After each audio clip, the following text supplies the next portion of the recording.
In August 2019, Hazon had 4 video billboards displayed in Times Square.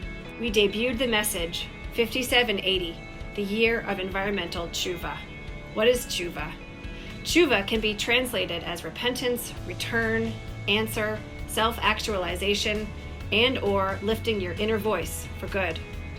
It is about reconnecting and reaffirming our commitment to living a healthy and good life.